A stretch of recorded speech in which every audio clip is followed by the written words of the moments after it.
الله الرحمن الرحيم وبه نستعين سبحانك لا علم لنا إلا ما علمتنا إنك أنت العليم الحكيم واستغفر صدري ويسر لي أمري واحلل عقدة من لساني يفقهوا قولي وذكر ما أنت خير الراحمين.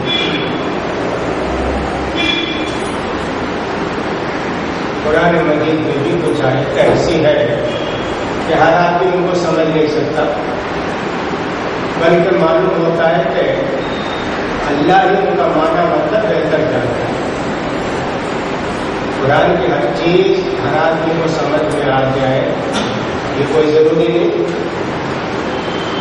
اور اسی طرح یہ بھی کوئی ضروری نہیں کہ ساری باتیں معلوم ہی ہو جائے قرآن کی. اس لیے کہ قرآن کے اندر کچھ آیتیں محکمات واضح کلیئر کٹ، جیسے نماز پڑھنا، روزہ رکھنا، زنا نہ کرنا، چوری نہ کرنا، ماں باپ کی نافرمانی نہ کرنا، پڑوسی کے ساتھ اچھا سلوک کرنا، شرک نہ کرنا، وہ سب بالکل کلیئر کٹ آیتیں ہیں. باقی کچھ آیتیں جن کو کہتے ہیں متشابہات، اس کا مطلب یہ ہوتا ہے کہ سب یہ آیتیں ایسی ہیں کہ وہ آدمی اگر ان کو پوری حقیقت معلوم کرنا چاہے تو نہیں معلوم کر سکتا اس کی حقیقت کیا ہے. مثلا یوں سمجھ لیجیے جیسے اللہ کے دونوں ہاتھ کھلے ہیں. یہودیوں نے کہا کہ اللہ کی مٹھی بند ہے، دیتا نہیں، خرچ کرتا نہیں، کیا اس کے پاس کام پوری دنیا بڑھا کر دینا چاہیے؟ اللہ نے کہا بولنا چاہیے، بولے ہونے کی مقام خدا کی لعنت ہوئی. ان کے ہاتھ مٹھی بند ہے، اللہ کے ہاتھ تو کھلے ہیں. اب اللہ کا ہاتھ ہونا، کھلا ہونا سب کس کو معلوم. اسی طرح حروف مقطعات ہے، الف لام میم، الف لام میم را، الف لام را، نون قاف، کاف ہا یا عین صاد، یہ جگہ حروف مقطعات ہے. ان کا معنی مطلب کیا تھا معلوم ہے. جس طرح قرآن میں اسی لیے اللہ تعالیٰ نے سرانے فرمایا والذی انزل علیک الکتاب منہ آیات محکمات ہن الکتاب واخر متشابہات، ایسے اللہ نے بتایا. حدیث میں بھی کوئی باتیں ایسی ہیں کہ ہو سکتا ہے کہ آپ کو سمجھ میں نہیں آئے. جو بات سمجھ میں آئی اتنا سمجھ جائیے، جو بات سمجھ میں نہیں آئی اللہ کے حوالے کر دیجیے. کوئی سمجھانے والا ملا، سمجھ گئے، نہیں سمجھانے والا تو یہ بات آئے کہ حدیث صحیح ہے. تو اس طرح حدیث کے اندر ہی ہوتا ہے. مثلا اللہ کے پیارے رسول صلی اللہ علیہ وسلم نے فرمایا تقدیر کے تعلق سے کہ بچہ جب 120 دن کا ہوتا ہے تو اللہ تعالیٰ اس کی پوری تقدیر، اس کی پوری تقدیر لکھ دیتا ہے. اس کو امام احمد بن حنبل رحمۃ اللہ علیہ نے حدیث سے صادق و مصدوق کہا. صادق اللہ کے رسول سمجھے، مصدوق آپ کے ماننے والوں نے آپ کی تصدیق کی. حدیث سے صادق و مصدوق عبداللہ بن مسعود کی حدیث ہے جس کے اندر کہتے ہیں اخبرنی صادق المصدوق. عبداللہ بن مسعود کہتے ہیں مجھے اللہ کے رسول نے بتایا جو صادق اور مصدوق کرنے میں سچے اور سارے لوگ آپ کی باتوں کی تصدیق کرتے ہیں. تو 120 دن کی اولاد بچہ جب رہتا ہے تو 120 دن کا تو اس کی تقدیر لکھ دی جاتی ہے. بس مانا رہتا ہے کہ اللہ نے ہماری تقدیر لکھی ہے، اب ہم عمل کرنا چاہیے. اب اس میں جگہ نہ کیوں لکھا، کیسے لکھا، آپ لکھ دیا تو اس کے مطابق ہم جائیں گے. صاحب ہم برے کرتے ہیں جو بھی ہم کو پکڑ نہیں ہونی چاہیے، اس لیے کہ اللہ نے لکھ دیا تو ہم کیا کریں. یہ سب بس نہیں ہونی چاہیے. ایک طرح سے یہ بھی متشابہات میں سے لہٰذا آپ کو معلوم ہونا چاہیے کہ سب بہت ساری چیزیں ایسی ہیں کہ ساتھ انسان ان کو اپنے عقل سے معلوم نہیں کر سکتا.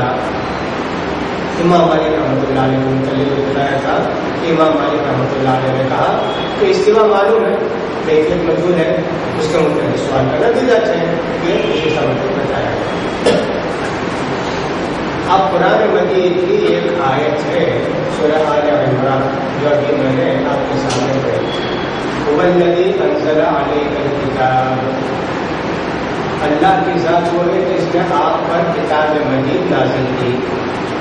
منہ آیات محکمات، اس کتاب مجید کی بہت ساری آیتیں وہ ہیں جو بالکل سمجھ میں آتی ہے، محکمات اپنے معنی مطلب کے لحاظ سے باتیں، وآخر متشابہات، دوسری کچھ آیتیں ایسے تو اس کے اندر شبہ پیدا ہو جاتا ہے۔ شبہ کا مطلب یہ ہے کہ معنی سمجھنے میں شبہ پیدا ہوتا ہے، اتنی کلیئر کٹ معنی میں، اور اس کے متعلق ہم کو قیامت کے دن بات پوچھنی ہوگی، کیوں نہیں سمجھے تو اس آیت کو کیوں نہیں سمجھے، اللہ پوچھے گا۔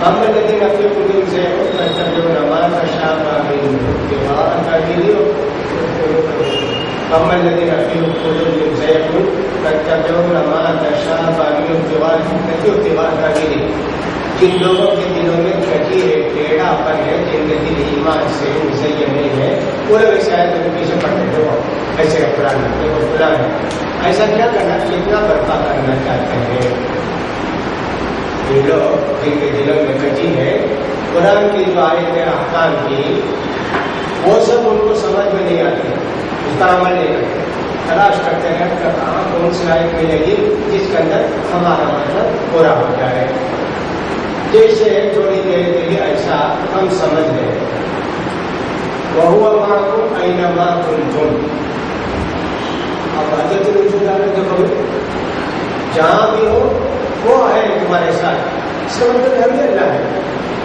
اس میں کیا وشے ہے، وَهُوَ مَعَكُمْ أَيْنَمَا كُنْتُمْ وَنَحْنُ أَقْرَبُ إِلَيْهِ مِنْ حَبْلِ الْوَرِيدِ، ہم اس کی شاخت سے قریب ہیں۔ ہم لوگ یہ سب آیتیں بتاتی ہیں کہ اللہ کی ذات الگ نہیں ہے، ہمیں لفظ سے مل کر اللہ ہے۔ ان سب آیتوں کا اس طرح معنی غلط کرتے ہیں۔ سلف کا مطلب یہ ہے، سلف کی آیتوں کا مطلب یہ ہے وہ تم جہاں بھی ہو اللہ سے چھپ کر نہیں رہ سکتے، اللہ کا علم آپ تمہارے ساتھ ہے، اس لیے کرتا کہ انسان تمہارے ساتھ ہے کا مطلب یہ ہوا کہ آدمی لیٹرین میں جاتا ہے، شراب خانے میں جاتا ہے، جمعہ کرتا ہے، زنا کرتا ہے، سمجھتا ہے کیا؟ ایسے تو نہیں ہو سکتا کہ اللہ کو ثابت کرتا کھانے میں یا شراب کھانے میں، زنا کھانے میں، سنیما میں، ایسے تو نہیں ہو سکتا۔ وَنَحْنُ أَقْرَبُ إِلَيْهِ مِنْ حَبْلِ الْوَرِيدِ، جس طرح ایک آدمی کو اپنے قریب کی چیزیں معلوم، اس سے بھی زیادہ اللہ کو چیزیں معلوم ہے، اللہ کو عرش پر ہے اور زمین پر ہے، یہ سب اس طرح مانا کرتے ہیں۔ لیکن جو لوگوں کے دلوں میں کٹی ہے، ٹیڑھا پن ہے، وہ ان آیتوں کو دوسرے معنی میں لے کر اپنا مطلب نکالنے کی کوشش کرتے ہیں۔ اب یہاں اس کے بعد جو آیت آئی ہے، آیت کا ٹکڑا ہے، وَإِلَّا يَعْلَمُ تَأْوِيلَهُ إِلَّا اللَّهُ وَمَا يَعْلَمُ تَأْوِيلَهُ إِلَّا اللَّهُ، اس کی حقیقی معنی اللہ ہی جانتا ہے، ان آیتوں کا حقیقی معنی اللہ ہی جانتا ہے، وَمَا يَعْلَمُ تَأْوِيلَهُ إِلَّا اللَّهُ۔ اس کے بعد وَالرَّاسِخُونَ فِي الْعِلْمِ يَقُولُونَ آمَنَّا بِهِ، جو علم میں بہت گہرے ہیں، ایمان میں لوگ کہتے ہیں صاحب اللہ نہیں مانا، سمجھ میں آئے نہیں آئے۔ اب اس آیت کے اندر آپ کو معلوم ہے قرآن مجید کے اندر وقت کو یہ کرتا ہے، قرآن مجید میں پڑھنے کی علامتوں میں سے یہ علامت کا نام ہے وقت، تو وہاں ٹھہرنا چاہیے، ٹھہر کے پھر آیت پڑھنی چاہیے، اس کو وقت کرتے ہیں، سب چلتے ہیں اس کو۔ اب یہاں وقت ہے کہ نہیں ہے، سلف نے یہاں وقت کیا، وَمَا يَعْلَمُ تَأْوِيلَهُ إِلَّا اللَّهُ، اس کی ان آیتوں کے حقیقی معنی کو اللہ ہی جانتا ہے۔ جو لوگ علم میں گہرے ہیں وہ کہتے ہیں کہ ہم ایمان لائے، کل من عند ربنا، محکمات بھی متشابہ سب اللہ نے نازل کی ہے، چاہے رسول۔ جو خلف ہے، سلف کے بعد آنے والے، وہ وقف نہیں کرتے، وہ کیسے پڑھتے ہیں، وَمَا يَعْلَمُ تَأْوِيلَهُ إِلَّا اللَّهُ وَالرَّاسِخُونَ فِي الْعِلْمِ، ایسا پڑھتے۔ ان آیتوں کا حقیقی مطلب اللہ کو معلوم ہے اور علم میں جو گہرے ہیں ان کو معلوم ہے۔ یہاں سے اختلاف لوگوں کے درمیان پیدا، سلف تو وہ وقف کرتے ہیں، ایسا ہو سکتا۔ ابھی میں اس مندر میں پورے گیا تھا تو ایک آدمی سے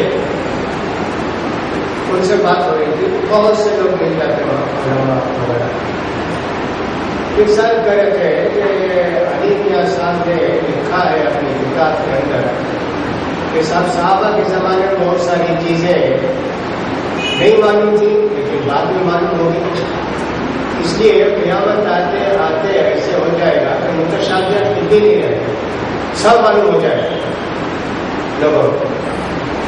اور انہوں نے کہا مجھے بہت پسند یمن کے تھے اور سب بخاری مسلم وغیرہ سب کی سند ان کے پاس ہے، اور آدمی خالی معلوم بوڑھے تھے، قیامت آتے تھے سب معلوم ہو جائے، کوئی چیز متشابہات نہیں رہتے۔ میں نے کہا غلط کرتے ہیں، ایسے نہیں ہو سکتا، اتنا بھی آ جائے ہو سکتا ہے تشابہ اور بڑھ جائے۔ راسخون فی العلم اللہ کے زمانے اللہ کے رسول کے زمانے میں تھے، انہوں نے خود آمن نبی کر کے چھوڑ دیا اس کو۔ آپ بعد میں جو آئیں گے علم کم ہوتے جائے گا نا، اللہ کے رسول نے تو یہ فرمایا ہے کہ علم اللہ اٹھاتے جائے گا، اس طرح کی باتوں کو اٹھاتے جائے گا، دنیا کا علم پھیلتے جائے گا، لیکن یہ علم جو اللہ کی ذات اور صفات سے متعلق ہے یہ جو ہے نہیں جان سکتے بعد میں آنے والا ایسا۔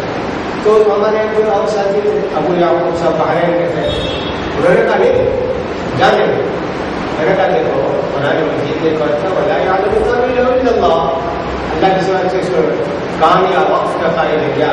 میں وقت کا قائل نہیں ہوں، ولا یعلم تاویلہ الا اللہ والراسخون فی العلم، ایسا بولے۔ انہوں نے کہا یہ ٹھیک نہیں ہے، میں نے کہا دنیا کا علم آگے بڑھتا جائے گا صاحب، لیکن دین کا علم بڑھتا جائے گا تاکہ قیامت قائم ہو جائے۔ حدیث میں تو یہ کہا ہے کہ قیامت قائم ہوگی تو یہ بھی آدمی اللہ کہنے والا نہیں ہوگا، اتنے جاہل ہو جائیں گے۔ تو ایسا ہم سب بات بھی تو مگر مانے نہیں واقعی بات کر رہے ہیں، تو یہاں کہنا یہ ہے کہ صاحب اللہ یعلم تاویلہ الا اللہ، اس آیت کے اندر جو ساتھی آئے تھے سورہ آل عمران کی، اس کے اندر وقت ہے کہ نہیں ہے آدمی کو معلوم ہونا چاہیے کہ صاحب تقدیر بھی ایک ہے، اس پر ایمان لانا ضروری ہے، اس پر ایمان لانا ہے آدمی کا ایمان کامل نہیں ہو سکتا۔ اسی طرح اللہ کو دیکھنے کا مسئلہ ہے کہ اللہ کو یقیناً مومنین دیکھیں گے قیامت کے دن، اس میں کوئی شبہ نہیں، جو یومئذ ناظرہ الی ربہا ناظرہ، اپنے رب کو دیکھیں گے۔ اور اللہ کے پیارے رسول صلی اللہ علیہ وسلم کی حدیثیں بھی، اس میں بہت ساری حدیثیں آئی ہیں، جیسا کہ حضرت عبداللہ بن مسعود رضی اللہ تعالیٰ کی حدیث ہے کہ پوچھا انہوں نے کہ ہم لوگ قیامت کے دن اللہ کو دیکھیں گے کیا؟ تو کہا کیوں؟ چاند دیکھتے ہو تو تم کو کچھ شبہ ہے؟ نہیں، کہا اسی کہ جریر بن عبداللہ بن مسعود جریر بن عبداللہ کی کہا چاند دیکھتے ہو نظر آتا ہے تم کو؟ ہاں، چاند یہ پھر دیکھنے والے کتنے سب کو نظر آتا ہے نا، اسی اللہ کو دیکھیں گے کہ یہ چاند اور اللہ کو مشابہ نہیں کرتا ہے، دیکھنا ممکن ہے چاند کا، ویسے اللہ کا دیکھنا ممکن ہے۔ اس کا مطلب یہ نہیں کہ جیسے چاند ویسے اللہ ہو جائے گا، ایسا نہیں ہے اس کا مطلب نعوذ باللہ۔ اس کو کہتے ہیں مثال مٹی کی مرضی سے نہیں ہے، رویت کی رویت سے، جو چیز دیکھتے ہیں وہ بھی اللہ ہے، جیسے چاند اللہ چاند کی طرح ہوگا ایسا مطلب نہیں ہے، بلکہ دیکھنے میں اللہ کے ساتھ مشابہت کو بیان کیا گیا ہے۔ ہونا چاہیے کہ صاحب آدمی ان چیزوں پر ایمان ہے۔ میں شاید مجھے اس کا مطلب یہ سب چیزیں بتا دیا تھا، اسے یاد پڑتا ہے۔ اسی طرح اللہ کا کلام مخلوق ہے، یہ بھی اسی طرح کے نام پر کیسے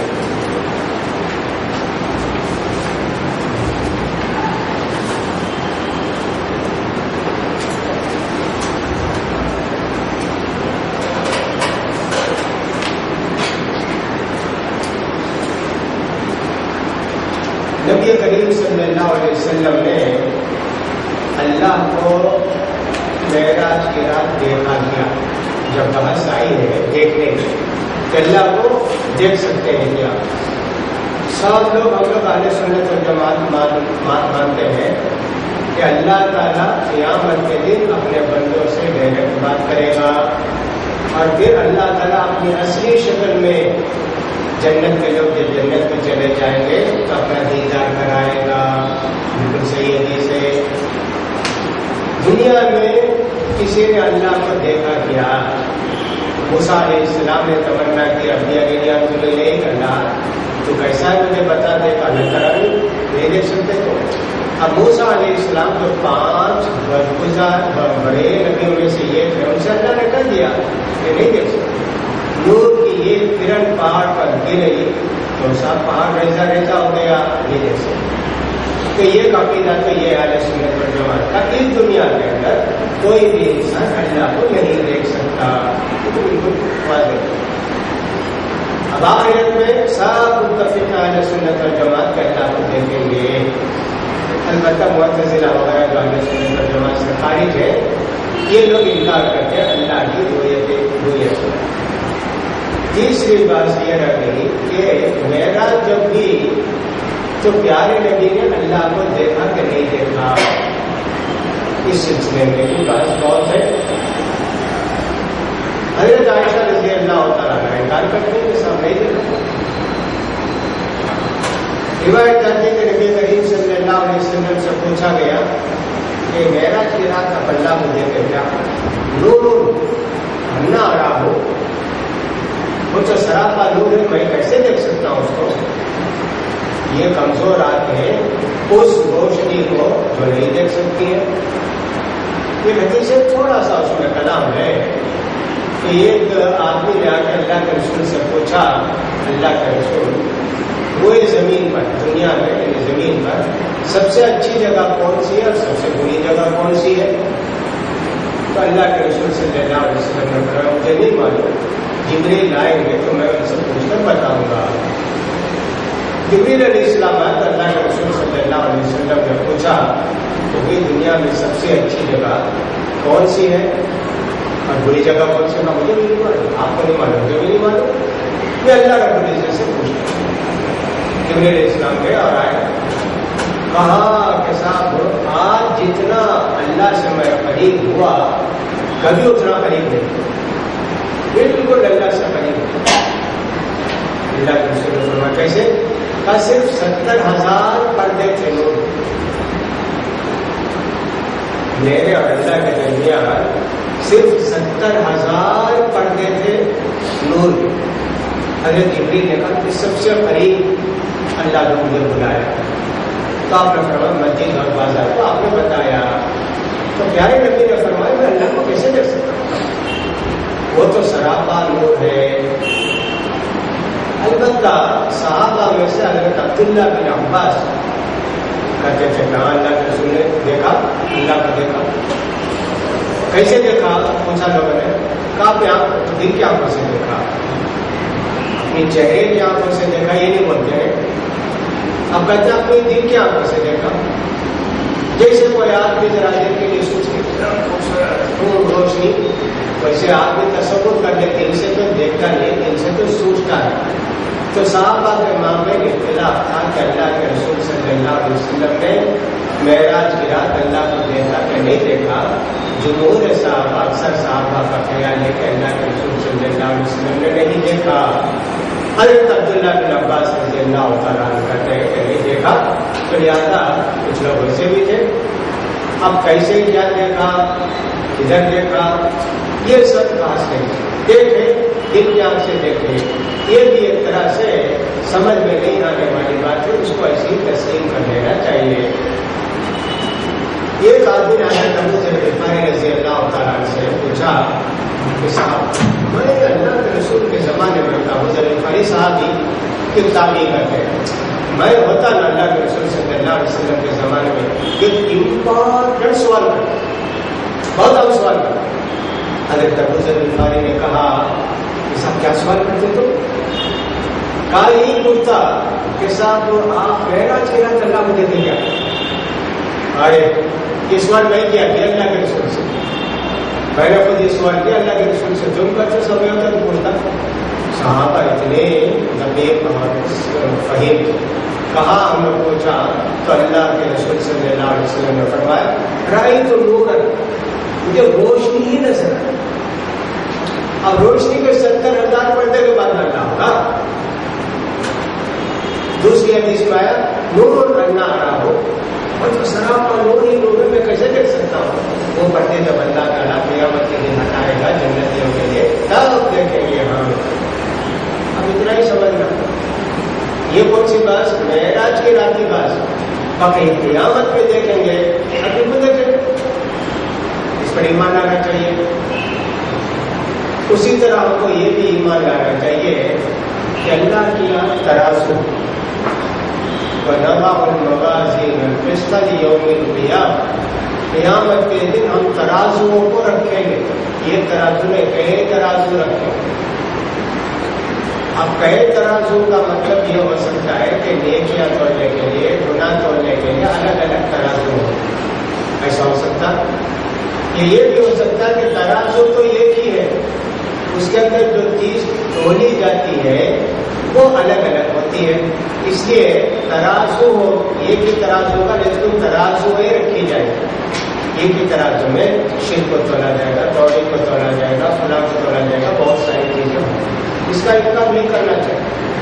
ایک زمانہ تھا کہ لوگ کہتے تھے نماز پڑھنے کو کیسے پڑھیں گے جی، وہ تو معنوی چیز ہے، مادی چیز نہیں ہے.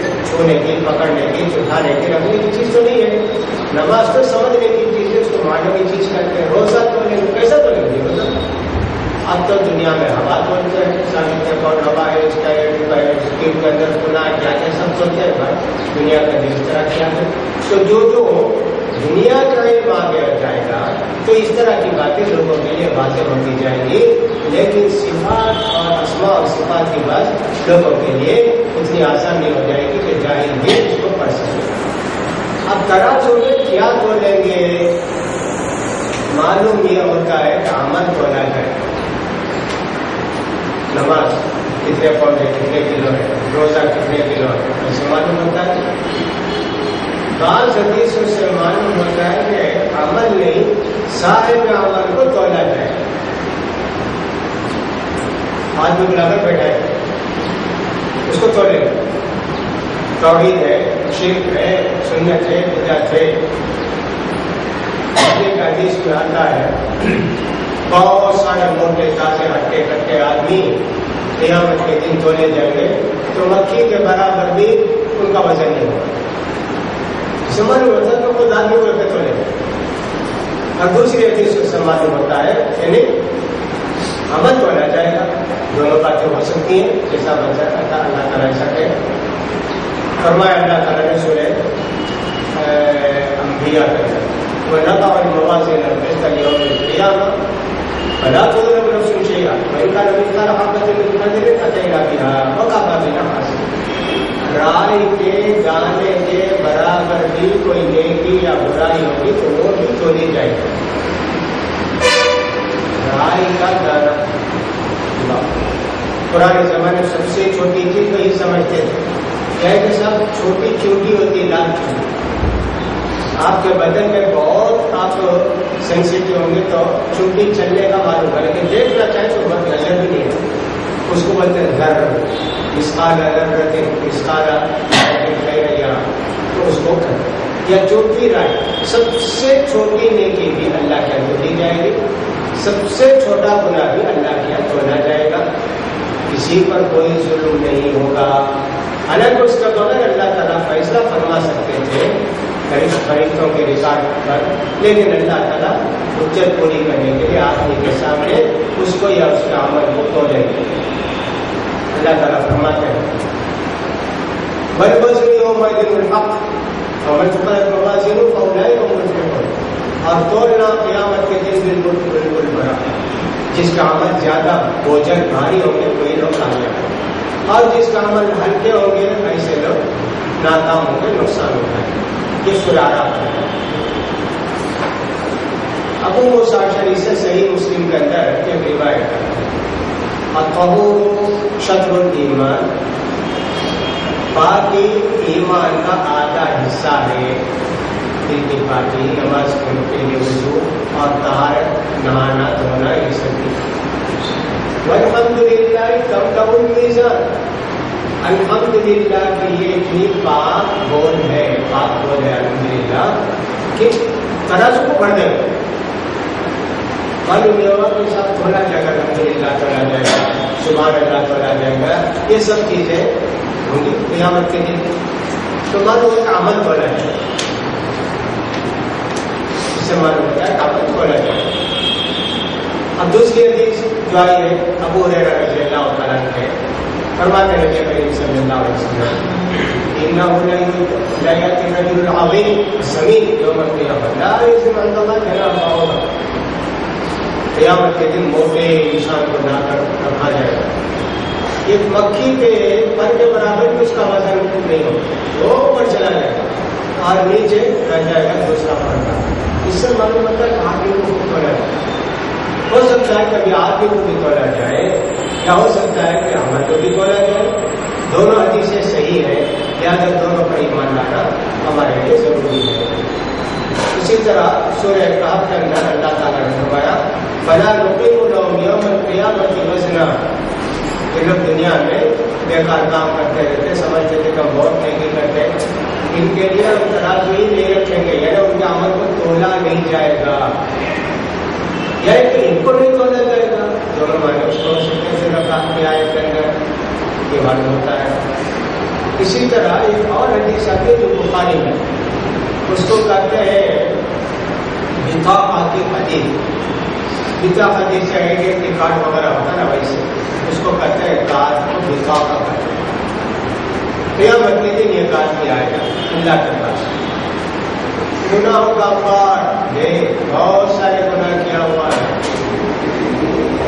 تو سنت میں گیا ہلاک ہوا پوچھیں گے اللہ تعالیٰ ہے تمہارے پاس کوئی نیکی میرے پاس کیا نہیں یہ گناہ کا ڈھیر ہے ہمارے سوا میرے پاس کوئی نہیں کہیں گے اللہ تعالیٰ نہیں تمہاری ہی ایک نیکی ہمارے پاس اس کا لا الہ الا اللہ محمد رسول اللہ جو اس نے پڑھا تھا اور توحید کے پورے تقاضے کو پورا کیا تھا ذرا بھی کہیں پھسلا نہیں کہیں شرک کا ارتکاب نہیں تھا وہ کارڈ ہے اس کو رکھا جائے گا یہ پڑھنے میں اور دوسری سائڈ پہ پورے اس کے موٹے موٹے کی چیزیں جو گناہ میں جو رکھتے جائیں گے کارڈ والا پڑھنا نیچے رہ جائے گا سب اوپر چلے گا اس کو بہت کلیئر کٹ بتایا گیا کہ صاحب ان کا جو لکھا ہوا کارڈ ہے وہ رکھا جائے گا اور وہ میرا عمل ہی تھا لا الہ الا اللہ محمد رسول اللہ اس سے بھی معلوم ہوتا کہ عمل تولا جائے گا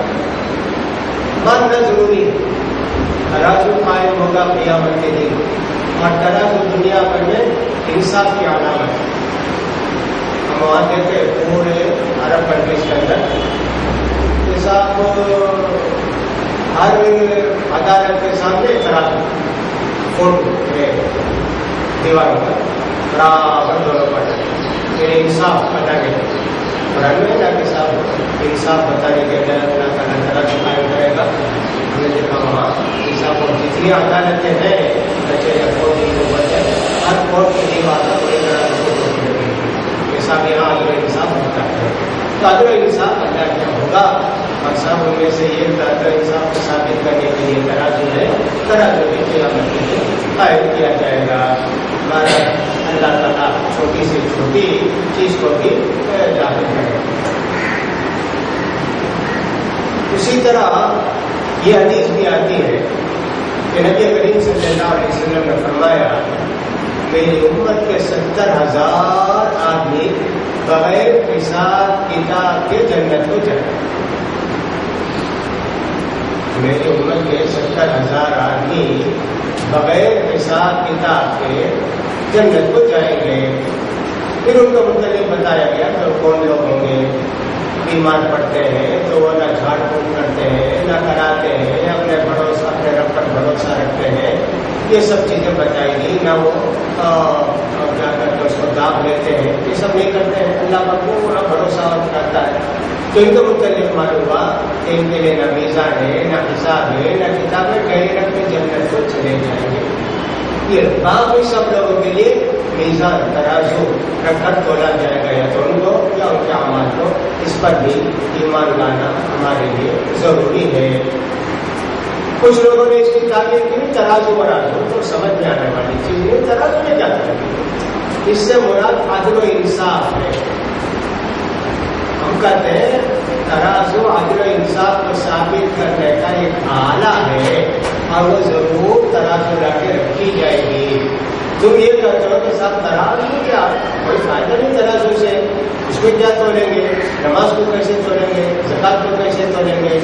تو یہ ہے غلط تعلیم، یہ ہے تحریف، حدیث کو اس کے اصلی معنی سے اٹھا کے کوئی دوسرے معنی کی طرف لے کر جانا، یہ تعبیر فاسد ہے، اس کو ہم نہیں مانتے ہیں، لہٰذا اس کو ماننا چاہیے، اور خاص کر جو حدیث کے آئی ہے کہ صاحب اس کا کارڈ رکھا جائے گا، وہ بالکل واضح ہے کہ صاحب تولا جائے گا اور ترازوی ہوگی، حضرت صاحب کا وہاں کیا مانا ہے، وہاں تو لے نہیں سکتی اس معنی کو۔ اسی طرح ہم کو یہ بھی معلوم کرنا چاہیے، ایمان لانا چاہیے، یہ بھی اہل سنت والجماعت کا یہ قاعدہ ہے دین کو سمجھنے کے لیے، دین کی باتوں کو سمجھنے کے لیے، کہ اللہ تعالیٰ ڈائریکٹ بات کرے، کوئی ٹرانسلیشن والا، کوئی ٹرانسلیٹر وہاں نہیں ہوگا۔ فرماتے ہیں ان اللہ یکمل من عبادہ یوم القیامہ لیس بینہ وبین ترجمان والایمان بھی والتصدیق بھی۔ معلوم ہونا چاہیے کہ اللہ تعالیٰ ڈائریکٹ آدمی سے قیامت کے دن بات کرے گا، درمیان میں کوئی ترجمان نہیں ہوگا۔ ہم کو اس پر ایمان لانا چاہیے، اس کو صحیح ماننا چاہیے اس حدیث کو، اس لیے کہ اللہ کے رسول صلی اللہ علیہ وسلم نے فرمایا، بخاری کی حدیث ہے کہ اللہ تعالیٰ کا جب بندہ پیش کیا جائے گا تو اللہ تعالیٰ اس سے بات کرے گا، اللہ کے درمیان، اس کے درمیان، اس آدمی کے درمیان، اللہ کے درمیان کوئی بھی ترجمان نہیں ہوگا، ترجمہ کرنے والا نہیں ہوگا۔ دانے دیکھے گا، بائیں دیکھے گا، سامنے دیکھے گا، اس کا عمل کے سوا کچھ نہیں ہوگا۔ اب جو آدمی نے برائیاں کیا ہے، ادھر بھی برائی، ادھر بھی برائی، سامنے بھی برائی، آپ جہنم اس کا انتظار کر رہی ہے، جائے گا جہنم۔ یہ کہا اللہ کے سامنے آ کے جب حساب دے گا، اللہ پوچھے گا کیا ہلے گی، دانے دیکھے برائیاں گناہ، بائیں دیکھے گناہ اور برائیاں، سامنے دیکھے برائیاں گناہ۔ اب ایسا تستغفر اللہ، قیامت کے دن جہنم اس کا استقبال کرے گی، جائے گا جہنم۔ اللہ کے رسول صلی اللہ علیہ وسلم نے فرمایا، دیکھو جی، اگر تم اس آگ سے بچنا چاہتے ہو، کچھ بھی صدقہ خیرات کر کے بچنا چاہتے ہو، بچو۔ معلوم یہ ہوگا کہ صدقہ خیرات اللہ کے غصے کو ٹھنڈا کرتی ہے، صدقہ خیرات کرنے سے آدمی جہنم سے بچتا ہے۔ فمن استطاع منکم ان یتقی النار ولو بشق تمرہ، یہ کھجور کے ٹکڑے سے بھی اگر کوئی آگ سے بچنا چاہے بچے۔ اس حدیث کو کلیئر کریں کہ اللہ کے سامنے ہوگا، اللہ تعالیٰ اسے حساب کتاب کریں گے، سنے گا وہ اپنے کانوں سے اللہ کی بات کو اور سمجھے گا، یہ سب باتیں اسے کلیئر کر رہے ہیں۔ یہ نہیں کہ اللہ نے فرشتے کو چیتا ایسے ان کاموں کو کیسے اللہ کو فرشتے بنانا، فرشتوں کو اللہ بنانا ہوا، اللہ کو فرشتے بنانا وہ فرشتوں کو اللہ بنانا ہوا۔ یہ تو قرآن مجید میں تو اللہ تعالیٰ صرف وچن کا فرماتا ہے، وَجَاءَ رَبُّكَ وَالْمَلَكُ صَفًّا صَفًّا، فرشتے بھی اللہ بھی آئے گا۔ تم نے کہا اللہ کی جگہ فرشتے، اب فرشتے اور فرشتے آئیں گے، ایسا کریں گے کیا اس کا معنی؟ وَجَاءَ رَبُّكَ وَالْمَلَائِكَةُ، تو فرشتے آئیں گے، اللہ آئے گا۔ کتنی جگہ قرآن مجید کے اندر آیا، تعبیر ہو، کیا یہ لوگ چاہتے ہیں کہ صاحب یہ لوگ چاہتے ہیں کہ تیرا رب اور فرشتے آئے اور ان کا حساب چکا دے، قیامت قائم ہو جائے۔ بہت ساری آیتیں ہیں، اللہ آئے گا، اللہ اس زمین کے اندر اپنا تخت بچھائے گا، لیکن یہ زمین نہیں ہوگی، اس زمین کے بجائے کوئی دوسری صاف ستھری زمین ہوگی۔ تو بہرحال عقیدہ اہل سنت والجماعت یہی ہے کہ صاحب آدمی سے اللہ ڈائریکٹ بات کرے گا اور کوئی پردہ نہیں ہوگا، اور یہ کہ صدقہ اور خیرات ہمارے لیے نیکی سے، گناہ سے بچنے کے لیے، جہنم کی آگ سے بچنے کے لیے بہت بڑا ذریعہ ہے۔ اسی طرح ایک اور لفظ آتا ہے حوض کا۔ حوض کہتے ہیں پانی جہاں جمع ہوتا ہے اس گڑھے کو حوض کہتے ہیں۔ اور پرانے زمانے میں ہر مسجد میں حوض ہوتا تھا، اب تو نل کا زمانہ آ گیا تو بہت ساری مسجد اور سے حوض ختم کر دیا گیا، اور اتنی جگہ بھی لوگوں نے کہا صاحب بیکار جاتی ہے اتنی جگہ، اس لیے جو حوض، ورنہ تو بچہ پرانے زمانے میں حوض جانتا ہے۔ ابھی بہت ساری مسجدوں میں حوض ہے، پانی جمع ہونے کی جگہ پر۔ قیامت کے دن ہمارے نبی کے لیے اللہ رب العزت حوض بھی قائم کرے. نبی کریم صلی اللہ علیہ وسلم نے ایک دن صحابہ کے سامنے سورہ کوثر پڑھی. انا اعطیناک الکوثر اصل کے لیے ربی کا پڑھا ان شانئک ابتر. کہا صحابہ نے اللہ مجھے کوثر کیا ہے؟ کہا ایک نہر ہے جس کا مجھے اللہ نے وعدہ کیا ہے، جو آدمی کو اس نہر سے پی لے گا ایک مرتبہ جنت میں جانے تک اس کو پیاس نہیں ہے. اس پر بھی ایمان لانا ضروری ہے. حوض کوثر یا حوض کوئی حوض حوض کوثر اس پر بھی ایمان لانا ضروری ہے.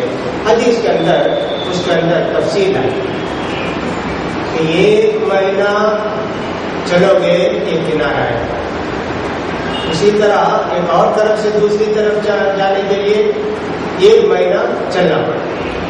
اور چلنا معمولی چلنا بھی ہوتا ہے، دوڑنا بھی ہوتا ہے، سواری پر بھی ہوتا ہے. یعنی یہ بتانے کے لیے کہ سب اتنا بڑا ہاؤس ہوگا.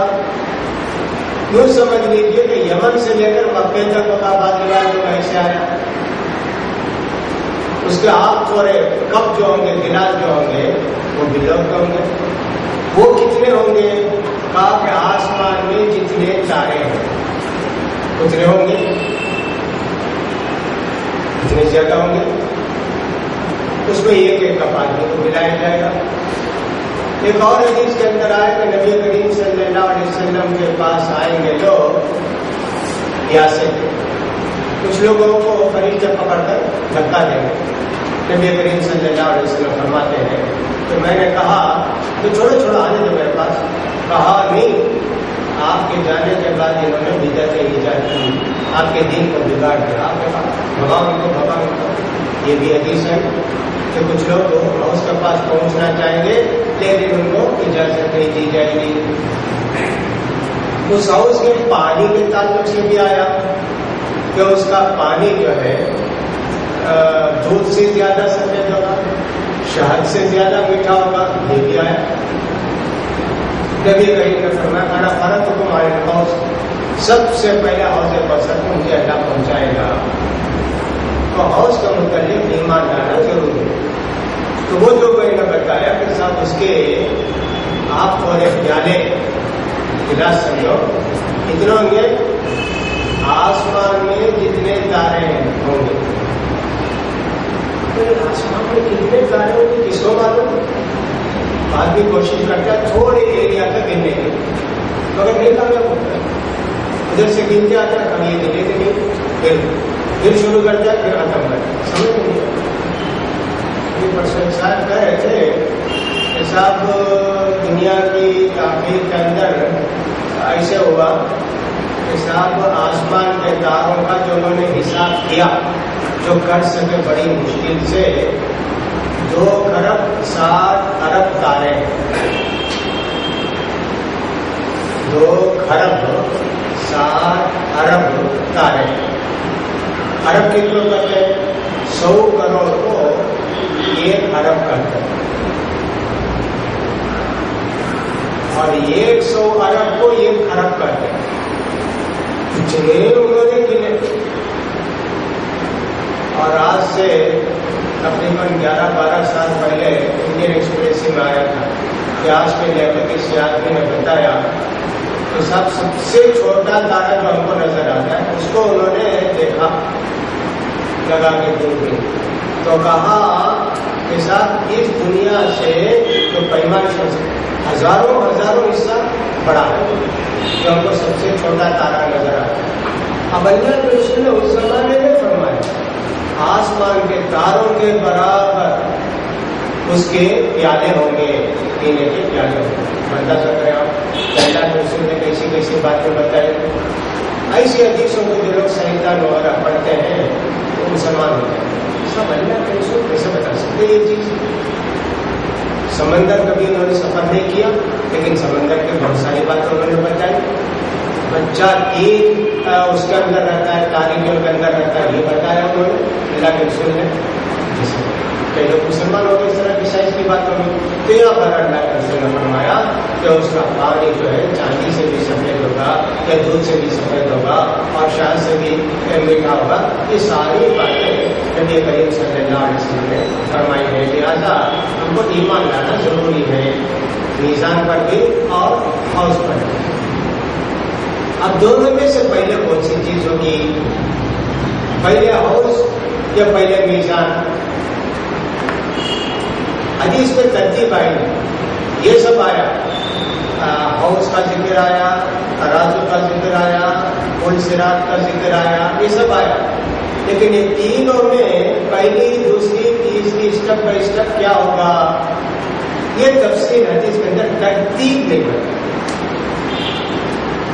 اکثر شارحین حدیث کا خیال ہے کہ پہلے حوض کوثر، اس لیے کہ قبر سے اٹھنے کے بعد انسان یہاں سے اٹھے گا، سب سے پہلے ان کو پانی کی تلاش ہے اور پہلا کام ان کو پانی پینا ہوگا، تو اس لیے حوض کوثر کی طرف جائیں گے۔ اس کا میزان، اس کا پل صراط، پل صراط کے بعد جنت، جہنم، پل صراط کے بعد کیا پل صراط ہی میں جہنم کے لوگ کٹتے گر جائیں گے، جنت کے لوگ پائیں گے۔ یہ ترتیب لوگوں نے اپنے عقل سے قائم کی ہے، لیکن چونکہ اس کے اندر شریعت کے خلاف کوئی بات نہیں ہے، اگر کوئی اس ترتیب کو مانتا ہے تو اس میں کوئی حرج کی بات نہیں ہے، مان سکتے ہیں۔ اسی طرح ہم کو ایمان لانا ہوگا عذاب قبر، کہ قبر میں عذاب ہوتا ہے، مرنے کے بعد روح کو عذاب ہوتا ہے، اور روح تو کہیں جاتی ہے، آدمی جل جائے، آدمی سمندر میں ڈوب جائے، آدمی مر جائے، کچھ بھی ہو جائے، روح تو باقی رہتی ہے۔ تو معلوم یہ ہوتا ہے کہ روح کو عذاب ہوتا ہے، روح کو تکلیف ہوتی ہے عذاب سے، اور روح کو انعام و اکرام ملتا، ایسے معلوم ہوتا ہے۔ لہٰذا ہم کو معلوم ہونا چاہیے کہ قبر، اور قبر میں عذاب اور ثواب ہے، اور وہ عذاب اور ثواب روح کو ہوتا ہے۔ اور یہ بھی ہم کو معلوم ہونا چاہیے کہ قبر میں جب آدمی کو دفن کیا جاتا ہے، ابھی آدمی 40 قدم بھی ہٹنے نہیں پاتا ہے، یعنی دفن ہونے کے فوراً بعد فرشتے آتے ہیں، اور ان کا ذکر بھی حدیث میں آیا ہے کہ 2 فرشتے آتے ہیں، ایک کو کہتے ہیں منکر اور ایک کو کہتے ہیں نکیر۔ عام طور پر لوگ اس کو منکر بولتے ہیں، منکر نہیں، منکر، اور منکر کا مطلب ہے انون، نکیر کا مطلب ہی، منکر کا مطلب ہی انون۔ کون جانے کون دیتے؟ منکر کا مطلب ریفیوز کرنے والا، نہیں مانتا۔ تو منکر میں منکر میں فرق ہے، لہٰذا 2 فرشتے آئیں گے اور وہ سوال کریں گے کہ تمہارا رب کون ہے، اور یہ کے ساتھ جو آدمی تمہاری ہدایت کے لیے بھیجے گئے وہ کون تھے، اور یہ کے ساتھ تمہارا دین کیا ہے، یہ سوال کیے جائیں گے۔ بس حدیثوں سے اسے معلوم ہوتا ہے کہ یہ پوچھیں گے یہ کون آدمی جو تمہاری ہدایت کے لیے بھیجے گئے، کون آدمی تمہاری ہدایت کے لیے بھیجے گئے، من ربوں کا، ماں دینوں کا، من رسولوں کا، تو بجائے کون آدمی ہے، مسلمان تو بتائیں گے صاحب پیارے نبی محمد صلی اللہ علیہ وسلم ہے۔ اور اگر دوسری امتوں سے سوال کریں تو اپنے نبی کا نام بتائیں گے، لیکن ہم کو تو اپنی شریعت جاننی ہے کہ سوال جواب بھی ہو، اور فرشتے اس کو سوال کریں گے۔ تو یہ عذاب قبر ہے، سب اس کو مانتے ہیں اہل سنت والجماعت۔ تفسیر حدیث میں عذاب قبر کی بہت آئی، ان کو مارنے کی، ان کو تکلیف دینے کی، یہ جن کے جسم سالم ہیں ان کو ماریں گے، اور جن کے روح ہیں ان کو کیا تکلیف دیں گے اللہ کو معلوم۔ اب ایک بچو اگر ڈس لے زمین میں کسی کو، سب کو تو اسی وقت سمجھے کہ سب گل جائے گا، اور زمین میں ایک ڈنک مار دے وہ بچو تو زمین اس کے بعد اگانا چھوڑ دے گی، اس کے اندر زہر پھیل جائے گا۔ ایسی بہت ساری تفصیلیں حدیث کے اندر آئی، کچھ صحیح حدیث بھی ہے، کچھ ضعیف حدیث بھی ہے عذاب قبر کے تعلق سے، لیکن عذاب قبر کی تفصیل کے تعلق سے، عذاب قبر کے تعلق سے بالکل صحیح حدیث آئی ہے، اس لیے عذاب قبر کو ماننا ضروری ہے۔ جو آدمی عذاب قبر کو نہیں مانتا ہے اس کے ایمان کے اندر نقص ہے۔ اللہ رب العزت نے قرآن مجید کے اندر فرمایا بینہما برزخ لا یبغیان. برزخ کا مطلب ہوتا ہے ایک پردہ، ایک کھارا سمندر ہے، ایک میٹھا سمندر ہے، دونوں مل کر ایک نہیں ہوتے. ایک ایسی آڑ اور رو اللہ نے رکھا ہے، کھارا سمندر کھارا ہی رہتا ہے، میٹھا میٹھا ہی رہتا ہے. تو اسی طرح یہ جو ہماری دنیا کی زندگی اور آخرت کی زندگی ہے، اس کے درمیان ایک زندگی جس کو کہتے ہیں برزخی زندگی. دونوں کے درمیان ایک طرح کا پردہ، ایک طرح کی آڑ، ایک طرح کا حائل، اس کو کہتے ہیں برزخی زندگی. تو زندگی ہماری تین بھی، دنیا کی زندگی جس کے اندر ہم کھاتے پیتے اوڑھتے پہنتے سب کچھ کرتے ہیں، یہ زندگی تو یہ ہوئی.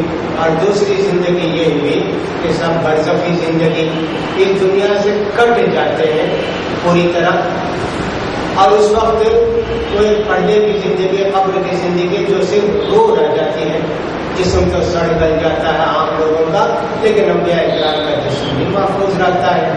اور تیسری زندگی ہے اخروی زندگی، اور وہ شروع ہوتی ہے قیامت سے، اور وہ کبھی ختم نہیں ہونے والی زندگی ہوتی ہے. تین زندگی، یہ جو برزخی زندگی ہے اس کے عذاب و قبر کا کچھ لوگوں نے انکار کیا ہے، اور قیامت کے دن عذاب جو ہوگا اس کا انکار نہیں کرتے. کوئی معتزلہ ہو وہ بھی مانتے جنت جہنم کو. لہٰذا معلوم ہونا چاہیے کہ نبی کریم صلی اللہ علیہ وسلم نے تفصیل بتائی ہے، ان کو ماننا ہمارے لیے انتہائی ضروری ہے. حدیث متواتر ہے، بہت ساری حدیثیں آئی ہیں، اس کے اعتقاد لانا اور اس پر ایمان لانا ہمارے لیے ضروری ہے. یہ عذاب تو قبر میں ملے گا ہمیشہ کے لیے. ایسے معلوم ہوتا ہے جو قبر کا عذاب ہے وہ ایک ہمیشہ ملے گا، اور بعض لوگوں کو کچھ مدت مل کے ختم ہو جائے. عذاب قبر دو طرح کا معلوم ہوتا ہے. یہ عذاب تو وہ ہے کہ سب کچھ مدت ملے، کچھ ٹائم کے لیے اس کا عذاب ختم ہو. دوسرا ہمیشہ کا عذاب قبر سے شروع ہو جائے گا تو پھر جہنم جائے تو جہنم میں بھی ہمیشہ کا عذاب. کافر جو ہوگا اس کو ہمیشہ کا عذاب ہوگا قبر میں، اور اٹھنے کے بعد جائے گا جہنم، وہاں بھی ہمیشہ کا عذاب. لیکن جن مسلمانوں نے گناہ کیا ہے شرک سے بچ کر، ان کا عذاب ہمیشہ نہیں رہے گا قبر میں. ان کا عذاب جتنا اللہ دینا چاہے گا دیکھ ختم کر دے گا. جس شہر کے ساتھ ان معاذ کے تعلق سے آئے تھے، قبر میں ان کو دفن کیا گیا تو قبر نے ان کو دبایا. پھر اللہ کے رسول صلی اللہ علیہ وسلم اللہ اکبر سبحان اللہ کا قبر، تو بس ایک سیکنڈ کا تھا. سبھی ہوتا ہے. کچھ لوگ تو کہتے ہیں صاحب ہم اگر دیکھتے ہیں اس کے اندر تو معلوم ہوتا ہے کہ کافروں کا عذاب تو ہمیشہ رہے گا، اس لیے کہ اللہ تعالیٰ نے فرمایا سورہ غافر کے اندر النار یعرضون علیہا غدوا وعشیا، کافروں کو رات اور دن عذاب دیا جائے گا. کافر، لیکن جو گنہگار مومنین ہوں گے ان کے لیے ایسی بات نہیں ہوگی، بلکہ اللہ تعالیٰ ان کے گناہ کے مطابق ان کو قبر میں عذاب دے کے ختم کر دیں گے. اب اس کے بعد پھر بھی اللہ تعالیٰ ان کے لیے قیامت میں بھی عذاب دیں گے کیا؟ اس سلسلے میں حدیث میں کوئی تفصیل نہیں ہے. عذاب گناہوں کا قبر میں بھی ملے گا، اس لیے کہ بہت ساری حدیثوں سے معلوم ہوتا ہے کہ صاحب اللہ کے پیارے رسول صلی اللہ علیہ وسلم نے مسلمانوں کے لیے بھی عذاب قبر بتایا ہے. اب یہ عذاب قبر ہلکا کرنے کے لیے یہ صورت تو یہ کہ صاحب جو لوگ زندہ ہیں وہ دعا کرتے ہیں، اس کی وجہ سے بھی اللہ تعالیٰ ان کا عذاب کو کم کر دیتا ہے یا ختم کر دیتا ہے.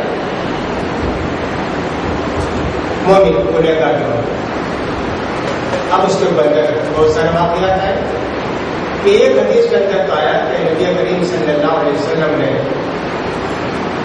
ایک سفر میں استنجا کو جانا چاہا تو گئے، کوئی جگہ نہیں ملی، چھپ کر بیٹھے گئے. یہ درخت تھے لیکن وہ اوپر بیٹھے تو سب نظر آئے. اس کے بعد آپ نے اشارہ کی طرف تو اس کی ڈالیاں سب نیچے آئی. اب استنجے سے فارغ ہو گئے. فارغ ہونے کے بعد آئے تو دو تازہ قبریں تھیں، وہاں قریب میں دفن کرے. وہاں سے گزرتے ہوئے اللہ کی طرف سے آپ کو بتایا گیا کہ ان دونوں کا عذاب ہو رہا ہے.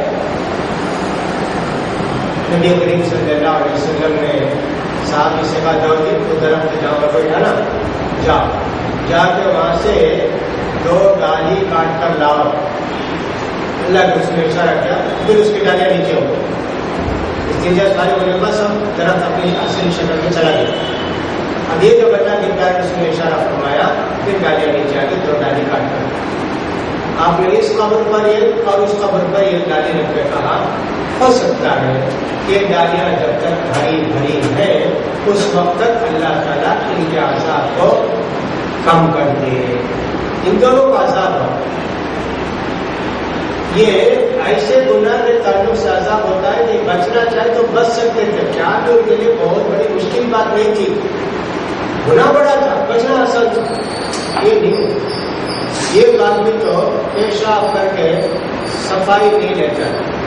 پیشاب کا خطرہ گرا وہاں گرا ادھر گرا ادھر یہ سب کروا اس کی وجہ سے تو کہتے ہیں کہ حضرت کے ساتھ جو جلسہ ہوا اس کے متعلق بھی کچھ لوگوں نے یہ لکھا ہے کہ پیشاب کے معاملے میں حضرت کے ساتھ سے کبھی غفلت ہو جاتی تھی اس لیے 1 سیکنڈ کے لیے ان کا عذاب ہوا. جو بڑے صحابی نوجوان ہوتا کہ جن کے موت کے لیے سمجھے کہ آسمان کے فرشتے سے حیران ہو گیا اللہ کا عرش بن گیا ایسے سب الفاظ آتے ہیں.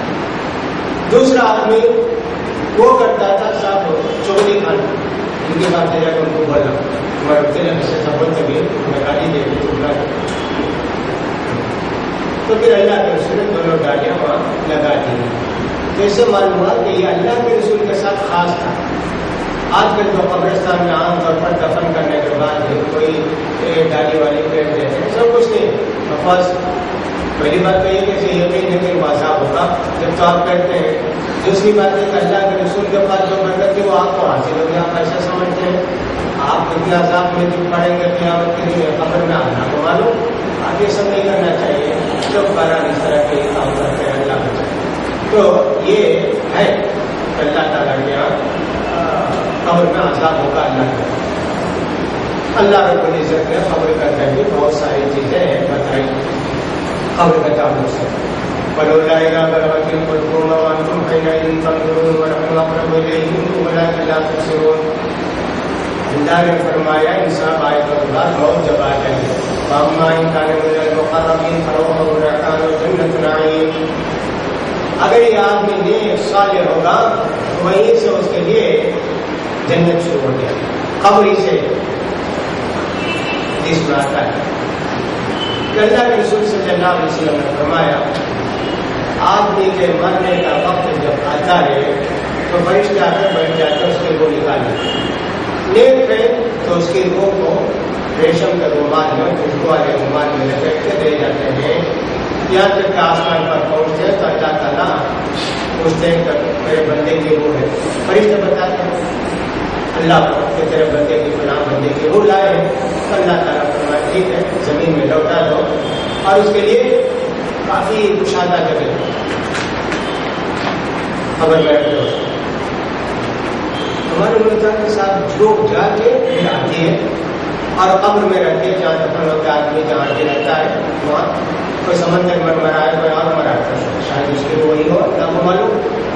روح سب کہاں رہتی ہیں یہ بھی حدیث کے اندر کوئی تفصیل اور قطعی بات نہیں کری. اسی لیے علماء کے مابین اختلاف ہے کہ روح کہاں ہے. ہم لوگ یہ سمجھتے ہیں کہ آدمی جہاں دفن ہوتا ہے وہاں اس کی روح ہوتی ہے. اسی لیے ہم جب قبرستان جاتے ہیں السلام علیکم السلام السلام السلام علیکم یا اہل القبور کرتے ہیں. وہ کون ہے روح کو سلام کرتے ہیں.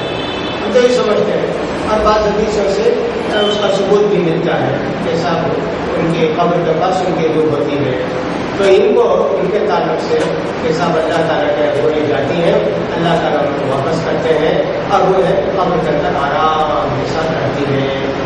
اور کوئی بڑی تفصیل آتی ہے کہ صاحب سوال جواب ہوتا ہے، اس کے بعد فرشتے کہتے ہیں کہ ہم کو معلوم تھا کہ تم ٹھیک جواب دو گے. اس کے بعد اتنی خوبصورت کوئی چیز آتی ہے کہ کبھی اس نے سوچا بھی نہیں تھا، تصور میں بھی نہیں تھا، اتنی خوبصورت چیز ہے. پوچھا آپ کون ہے؟ کہا کہ تمہارا عمل نماز روزہ وغیرہ قیامت تک میں تمہارے ساتھ رہوں گا، اللہ نے مجھے تمہارے ساتھ رہنے کے لیے بھیجا ہے. اور جو آدمی نے جواب نہیں دے سکا اور فرشتوں کے سوال کا، اس کے لیے آسمان تک بھی نہیں جائے گی، اس کی روح وہیں سے لوٹا دی جائے گی، بدبو والے ٹاٹ میں اس کی روح کو لپیٹ کے لے جائیں گے. ایسی تفصیل مسلم کے اندر آئی ہے.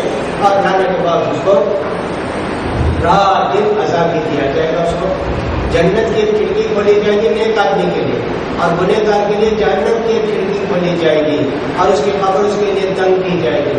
یہ پوری تفصیل عذاب قبر کے تعلق سے آئی ہے. تو بہت زیادہ جو حدیثیں کسی مسئلے کے تعلق سے آئی ہیں ان میں سے یہ تھے عذاب قبر.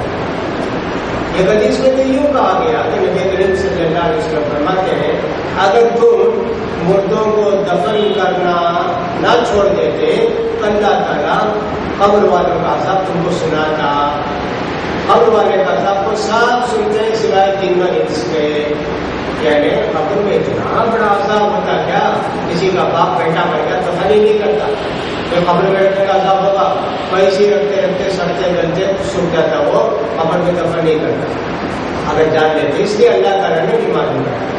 اب ایسی حدیثوں کو رکھ کے بہت سارے لوگ کیا کرتے ہیں، کیا بھی یہ جو آیا کے ساتھ جن اور انس کا علاوہ سب عذاب قبر جو ہوتا ہے اس کو سنتے ہیں، جانتے ہیں، چیختا ہے، چلاتا ہے سب. ہم لے جاتے بکرے کو باندھ کے دیکھتے قبر کے پاس بہت بڑا گنہگار، اور یہ کے ساتھ بیل کو باندھ کے دیکھتے بنا کیا بھی نہیں، گھاس ڈالے گھاس کھاتے رہی. اگر وہ چیختا وہ جانور سنتا تو وہ بھی وہاں سے بھاگتا نا. ایسا سب لوگوں نے سمجھا جیسا کو انکار ہے حدیث میں قبر کا عذاب کو بھی انکار کرتے. پرسوں ایک آدمی نے سنایا عمرہ بات میں بالکل صحیح دینے سنایا. ایک آدمی لوگ صاحب نے کہا کہ تم عذاب قبر کو مانتے ہو کیا؟ کہاں صاحب مانتے ہیں، کہیں نہیں مانیں گے. کہا کہ صاحب جب کہ اس کا مطلب ہے کہ اللہ بڑا ظالم ہے. کیوں بھی کہا دیکھو ایک آدمی تو گنہگار جو کم گناہ کیا وہ مرا سمجھو 1000 سال پہلے، اب تک اس کا عذاب ہوتا ہی ہے. اور ایک آدمی قیامت سے 5 دن پہلے مرا، 5 دن میں اس کا حساب ختم ہو جائے گا نا. تو ایک آدمی جو نیک تھا کسی طرح اس کا عذاب 1000 سال سے زیادہ، اور جو آدمی جو برا تھا 5 دن کے اندر اس کا عذاب ختم کیا. ابھی اللہ کا حساب کیا. ایسا اس نے پوچھا تو برابر انہوں نے کہا کہ دیکھو وہ اللہ کی قدرت ہے کہ زمانے کو گھٹانا بڑھانا، وقت کو گھٹانا بڑھانا وہ اللہ کی قدرت ہے. ہو سکتا ہے جو آدمی 1000 سال میں عذاب جھیلا وہ 5 دن میں اس سے زیادہ عذاب جھیلے، اس سے زیادہ تکلیف اٹھائے، یہ بالکل ہو سکتا ہے. لہٰذا یہ انہوں نے بتایا. بہرحال نبی کریم صلی اللہ علیہ وسلم نے عذاب قبر کے تعلق سے جو باتیں بتائی ہیں ان پر ایمان لانا ہمارے لیے انتہائی ضروری ہے. تو اللہ تعالیٰ روح کو عذاب دیں گے، روح کو ثواب دیں گے، سے نوازیں گے. یہ بات یہ 30واں فائدہ یہ ہے کہ آدمی نبی کریم صلی اللہ علیہ وسلم کی شفاعت پر ایمان ہے. شفاعت کا مطلب ہوتا ہے ایک طرح کا ریکمنڈیشن، کسی کے سفارش کرنا، شفاعت کرنا. اس کو معتزلہ وغیرہ نہیں مانتے، خوارج معتزلہ نہیں. کام کے ساتھ ہر آدمی کا عمل اس کے ساتھ ہے، بس اتنا ہی، نہ اس میں کام نہ اس میں کوئی زیادہ. یہ تو شفاعت کا مطلب معلوم ہوتا ہے کہ صاحب ہو دوسرے آدمی اللہ سے ریکمینڈ کر کے جہنم سے بچا سکتے. یہ انصاف نہیں ہو سکتا. اس طرح کی بات ہے معتزلہ نے کہی. ہم نے کہا کہ نہیں، جو آدمی سراپا گنہگار مشرک ہے اس کے لیے کسی کی شفاعت کام نہیں دے. قرآن نے کہا فما تنفعهم شفاعت الشافعین. یہ آیت کافروں کے تعلق سے ہے کہ سفارش کرنے والے کچھ بھی کر لیں یہ جائے. اس آیت کو لے کے معتزلہ خوارج وغیرہ کہتے دیکھو قرآن میں تو اللہ نے کہا فما تنفعهم شفاعت الشافعین. اس آیت کو ہم نے کہا یہ کافروں کے لیے ہے، مسلمانوں کے لیے یہ نہیں ہے، بلکہ مسلمانوں کے لیے شفاعت کا ثبوت قرآن مجید کے اندر ہے اور حدیث کے اندر ہے. لہذا آپ ماننا چاہیے کہ اللہ کے یہاں جہنم میں جانے کے بعد بہت سارے مسلمان جہنم سے نکالے جائیں گے. جہنم میں جانے کے بعد بہت سارے مسلمان جہنم سے نکالے جائیں گے اور ان کو اسٹیپ بائی اسٹیپ جنت میں داخل کیا جائے گا. لمبی حدیث آتی ہے کہ نبی کریم صلی اللہ علیہ وسلم فرماتے ہیں کہ اللہ تعالیٰ سے میں سفارش کروں گا قیامت کے دن. اللہ تعالیٰ فرمائے گا محمد مانگو کیا مانگو. یہ حدیث بہت لمبی ہے, وہ خود اس میں جو حدیث آئی ہے اس میں میں مختصر سنا رہا ہوں. وہ حدیث اس میں خود مختصر ہے. مطلب یہ ہے کہ صاحب قیامت کے دن سارے لوگ خبروں سے اٹھیں گے, بہت پریشان ہو, سورج ان کا سر پر ہوگا, پسینے سے ڈوبے ہوں گے. چلو سب آدم علیہ السلام سے جا کے اللہ سے سفارش کرو تو اللہ تعالیٰ فیصلہ فرما دے. حضرت آدم علیہ السلام کے پاس گئے, نوح علیہ السلام کے پاس گئے, ابراہیم علیہ السلام کے پاس گئے, موسیٰ علیہ السلام کے پاس گئے, عیسیٰ علیہ السلام کے پاس گئے اور آج بھی پیارے نبی کے پاس گئے. وہاں تک حدیث میں ڈیٹیل ہے. اس کے بعد اللہ رب اللہ کے پیارے نبی پر ہاں اللہ ٹھیک میں سفارش کرنے کی اجازت اللہ نے مجھے دی, سجدہ کروں گا اور اللہ کی اتنی تعریف کروں گا کہ وہ ورڈ سے الفاظ ابھی مجھے آتے نہیں, اتنے الفاظ کو اللہ مجھے سکھائے کروں گا. اللہ تعالیٰ فرمائے یا محمد سر ہوتا وشواس محمد سر اٹھاؤ سجدے سے, مانگو کیا مانگتے ہو دوں گے, سفارش کرو تمہاری سفارش قبول کریں گے. اللہ کے رسول فرمائے امتی امتی امتی, میری امت اللہ ان پر جو ایمان لائے. اس حدیث کے اندر دیکھیے وہ جو اللہ کے پیارے رسول سجدے میں گریں گے تو پہلے اٹھ کر اللہ ان سب کا فیصلہ فرما دے. وہ حدیث میں خود اتنا کٹ ہو گیا ہے, سنانے والے نے اتنا کٹ ہو گیا. پورے لوگوں کے فیصلے کے تعلق سے اللہ کے رسول پہلے سفارش کریں, وہ حدیث میں نہیں, دوسری حدیث میں سامان ہوتا ہے وہ بھی. اس کے بعد دوبارہ اللہ کے رسول صلی اللہ علیہ وسلم سجدے میں گریں گے. اللہ تعالیٰ فرمائے گا مانگو. کہا میری امت نے کہا جس کو چاہتے ہو جہنم سے نکال, جس ایمان لایا شرک نہیں کیا. اللہ کے پیارے رسول صلی اللہ علیہ وسلم بہت سے لوگوں کو نکالے, بہت سے لوگ. اس کے بعد اللہ کے جو نیک بندے ہوں گے اللہ تعالیٰ ان کو بھی سفارش کام دے گا. جنہوں نے شرک نہیں کیا جنت کے لیے اللہ تعالیٰ نے ان کو منظوری دے دی ہے. وہ لوگ اپنے ماں کے لیے, باپ کے لیے, بھائی کے لیے, دوست کے لیے, احباب کے لیے, ہم 5 آدمی کی, 4 آدمی کی, 2 آدمی وہ بھی کریں گے, نبی بھی کریں گے, انبیاء بھی کریں گے, نیک لوگ بھی کریں گے, فرشتے بھی کریں گے.